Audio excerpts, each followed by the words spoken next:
1 Samuel chapter 2. Then Hannah prayed and said, My heart rejoices in the Lord. In the Lord my horn is lifted high. My mouth boasts over my enemies, for I delight in your deliverance. There is no one holy like the Lord. There is no one besides you. There is no rock like our God. Do not keep talking so proudly, or let your mouth speak such arrogance.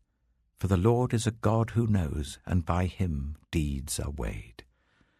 The bows of the warriors are broken, but those who stumbled are armed with strength. Those who are full hire themselves out for food, but those who are hungry no more. She who was barren has borne 7 children, but she who has had many sons pines away. The Lord brings death and makes alive. He brings down to the grave and raises up. The Lord sends poverty and wealth. He humbles and he exalts. He raises the poor from the dust and lifts the needy from the ash heap. He seats them with princes and makes them inherit a throne of honor. For the foundations of the earth are the Lord's. On them he has set the world. He will guard the feet of his faithful servants, but the wicked will be silenced in the place of darkness. It is not by strength that one prevails. Those who oppose the Lord will be broken. The Most High will thunder from heaven. The Lord will judge the ends of the earth. He will give strength to his king and exalt the horn of his anointed. Then Elkanah went home to Ramah, but the boy ministered before the Lord under Eli the priest. Eli's sons were scoundrels. They had no regard for the Lord. Now it was the practice of the priests that whenever any of the people offered a sacrifice, the priest's servant would come with a 3-pronged fork in his hand while the meat was being boiled, and would plunge the fork into the pan or kettle or cauldron or pot. Whatever the fork brought up, the priest would take for himself. This is how they treated all the Israelites who came to Shiloh. But even before the fat was burned, the priest's servant would come and say to the person who was sacrificing, Give the priest some meat to roast. He won't accept boiled meat from you, but only raw. If the person said to him, Let the fat be burned first, and then take whatever you want, the servant would answer, No, hand it over now. If you don't, I'll take it by force. This sin of the young men was very great in the Lord's sight, for they were treating the Lord's offering with contempt. But Samuel was ministering before the Lord, a boy wearing a linen ephod.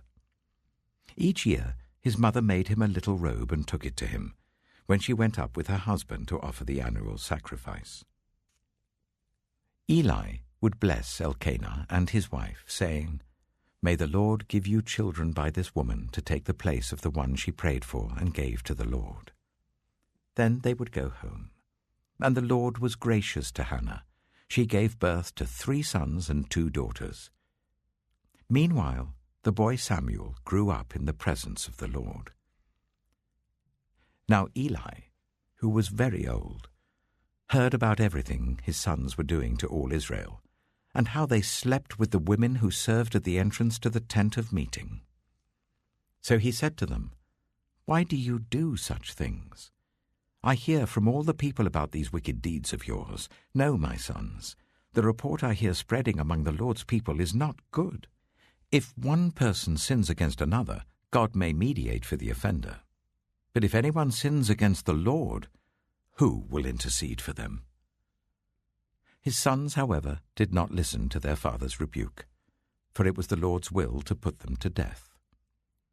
And the boy Samuel continued to grow in stature and in favor with the Lord and with people. Now a man of God came to Eli and said to him, This is what the Lord says. Did I not clearly reveal myself to your ancestors' family when they were in Egypt under Pharaoh? I chose your ancestor out of all the tribes of Israel to be my priest, to go up to my altar, to burn incense, and to wear an ephod in my presence. I also gave your ancestors' family all the food offerings presented by the Israelites. Why do you scorn my sacrifice and offering that I prescribed for my dwelling? Why do you honor your sons more than me, by fattening yourselves on the choice parts of every offering made by my people Israel? Therefore the Lord, the God of Israel, declares, I promised that members of your family would minister before me forever. But now the Lord declares, far be it from me.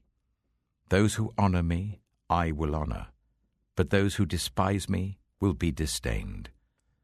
The time is coming when I will cut short your strength and the strength of your priestly house, so that no one in it will reach old age, and you will see distress in my dwelling. Although good will be done to Israel, no one in your family line will ever reach old age. Every one of you that I do not cut off from serving at my altar, I will spare only to destroy your sight and sap your strength, and all your descendants will die in the prime of life.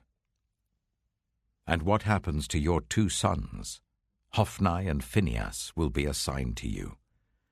They will both die on the same day. I will raise up for myself a faithful priest, who will do according to what is in my heart and mind.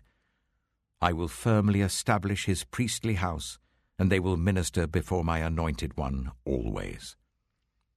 Then everyone left in your family line will come and bow down before him for a piece of silver and a loaf of bread, and plead, appoint me to some priestly office, so that I can have food to eat.